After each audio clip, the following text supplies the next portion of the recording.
সুপ্রিয় দর্শক, শুভেচ্ছা নেবেন। আশা করি ভালো আছেন সবাই। চ্যানেল জেড আয়োজিত নিয়মিত অনুষ্ঠান জেড এডিটোরিয়ালে আপনাদের স্বাগত জানাচ্ছি। আমি আমিরুল ইসলাম কাগজি।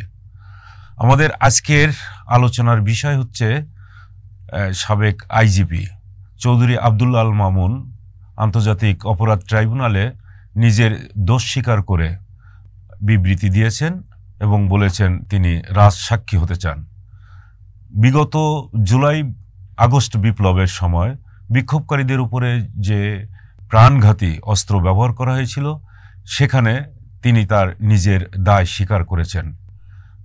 এই খবরটি যেদিন আজকে প্রকাশিত হচ্ছে, এর আগে গতকালকেই আরেকটি ঘটনা প্রকাশিত হয়েছে বিবিসি বাংলায়। সেখানে পরিষ্কার করে বলা হয়েছে শেখ হাসিনা তার একটা ফোন আলাপ রেকর্ড প্রকাশিত হয়েছে, যেখানে তিনি বলেছেন বিক্ষোভকারীদের উপরে হামলা গুলি চালানোর জন্য নির্দেশ দিয়েছেন এবং সবগুলোই প্রাণঘাতী। আর এইটার উপরে অনুসন্ধানী রিপোর্টই করেছে হচ্ছে বিবিসি। তাহলে এখন দুয়ে দুয়ে চার মিলে যায়। সেটা হচ্ছে চৌধুরী আব্দুল আল মামুন ওই সময় পুলিশের প্রধান ছিলেন এবং তিনি তার ওই সময়কার ভূমিকার জন্য নিজের দোষ স্বীকার করে স্বীকারোক্তি দিয়েছেন এবং নিজেই রাজসাক্ষী হতে চেয়েছেন। অর্থাৎ এখন বিষয়টা এইরকম একটা জায়গায় চলে আসলো যে শেখ হাসিনা এখন কোনো অবস্থাতেই আর তার এই গণহত্যার দায় থেকে নিজেকে রেহাই দিতে পারবেন না। অর্থাৎ তিনি এই গণহত্যার সঙ্গে সরাসরি যে জড়িত, সেটা এখন অনেকটাই মানে পারিপার্শ্বিক অবস্থার ভিত্তিতে বলা যায় যে প্রমাণিত হতে যাচ্ছে। এরকম একটি অবস্থা আমরা যেগুলো পেলাম। মূলত গত জুলাই আগস্টের সময় যখন আন্দোলন তুঙ্গে, কোনো অবস্থাতেই আন্দোলন দমন করা যাচ্ছে না, বিক্ষোভ দমন করা যাচ্ছে না। মূলত 16ই জুলাইয়ের পরে যখন রংপুরে আবু সাইদকে প্রকাশ্যে গুলি করে হত্যা করা হলো, তারপরে চিরাগংয়ে ছাত্র দলের একজন নেতাকেও একই দিন গুলি করা হলো এবং ওই দিনেই 6-7 জন গুলিতে নিহত হয়েছে। আর আরেকটি ঘটনা বিবিসির বাংলায় আমরা পেয়েছি, সেটা হচ্ছে যে একেবারে 5ই আগস্ট যাত্রাবাড়িতে, শুধুমাত্র যাত্রাবাড়ির স্পটে 52 জনকে গুলি করে হত্যা করেছে পুলিশ। তো সব মিলে, আর এর আগে তো আরও বেশ অনেক ঘটনাই ঘটেছে যে আমরা এই পর্যন্ত সরকারি হিসাব বা বেসরকারি হিসাবে 858 জনের নিহত হওয়ার ঘটনা তো আমরা ইতিমধ্যেই গেজেট আকারে পেয়েছি। এর বাইরে আরও কিছু যুক্ত হয়েছে এই শহীদের তালিকায়।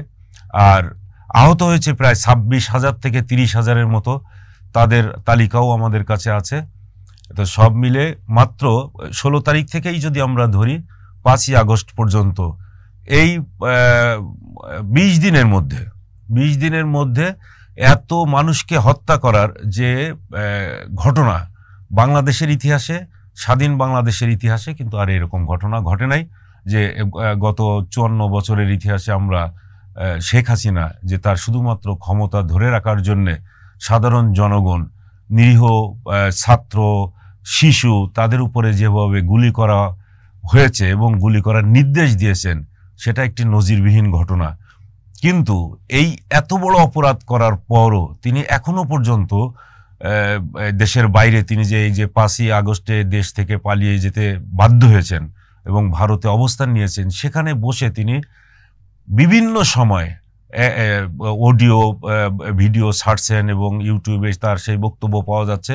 তিনি সেখানে বারবার বলছেন যে এত প্রাণঘাতী হচ্ছে, কারা তাকে এই যে ছেলে মেয়েদেরকে হত্যা করলো, এটা তিনি কোনো অবস্থাতে দায় স্বীকার করতে চান না এবং এমন অসত্য কথা তিনি বলেন যে মানুষ এটা শুনেও হাসতে থাকে। যে এই রকম মহিলা একজন, যিনি হর হামেশা মিথ্যা কথা বলতে পারেন এবং চোখের উপরে মানুষের প্রকাশ্যে তিনি বলে যাচ্ছেন যে তিনি গুলি করেন নাই, অথচ প্রত্যেকটা ঘটনায় যে শুধুমাত্র পুলিশের গুলিতেই আমরা দেখতে পাচ্ছি যে এতগুলো প্রাণ ঝরে গেছে, 800-900 মানুষের প্রাণ ঝরে গেছে। তারপরে অনেকেই তো চোখ হারিয়েছে, অন্ধ হয়ে গেছে। তারপরে অনেকেই এখনো পর্যন্ত ক্র্যাশে ভর দিয়ে চলাফেরা করে। এই রকম দিনের দুপুরে এত মানুষকে হত্যা করার পরও তিনি নিজেকে একেবারে ধোয়া তুলসী পাতার মতো বলে যাচ্ছেন। এবং এই ঘটনা যখন ঘটেছে তখন তিনি আহত নিহতদের দেখার জন্য হসপিটালে না যেয়ে তিনি এই সময় ভিজিট করলেন মিরপুরের মেট্রো রেল স্টেশন, যেখানে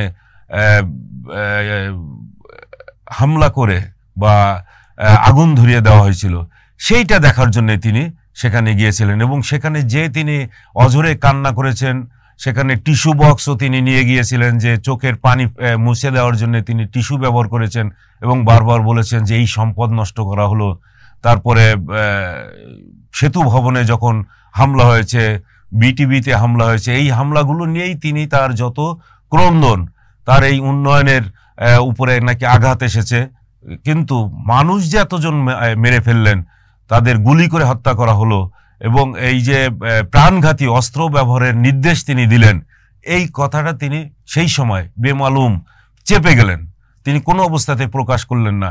এবং এখনো পর্যন্ত যতভাবে তিনি এই বক্তব্যে তিনি ওই অংশটাই চেপে যান, তিনি যে হত্যা করার জন্য প্রাণঘাতী অস্ত্র ব্যবহার করার নির্দেশ দিয়েছেন, এই কথাগুলো ভুলে যান এবং তিনি বলেন না, বরং এর দায়িত্ব দোষ সবই চাপিয়ে দেন আন্দোলনকারী ছাত্র জনতার উপরে। আর বেশিরভাগ ক্ষেত্রে যখন আন্দোলন একটা চূড়ান্ত রূপ নিতে যাচ্ছে, তখন তিনি এই দোষ আরো চাপিয়ে দিলেন বিরোধী দল অর্থাৎ বিএনপি এবং জামাতের উপরে। সেই সময় এত গ্রেপ্তার করা হয়েছে, এই 16 তারিখের পর থেকে গ্রেপ্তার আরো বাড়িয়ে দেওয়া হলো। সেই সময় প্রায় 15 থেকে 20 হাজার বিএনপি জামাতের নেতাকর্মীদেরকে গ্রেপ্তার করা হয়েছে। অর্থাৎ সমস্ত দায় চাপিয়ে দিচ্ছেন একদিকে বিরোধী দলের উপরে, আবার হত্যাকাণ্ডেরও দায় চাপিয়ে দিচ্ছেন তিনি।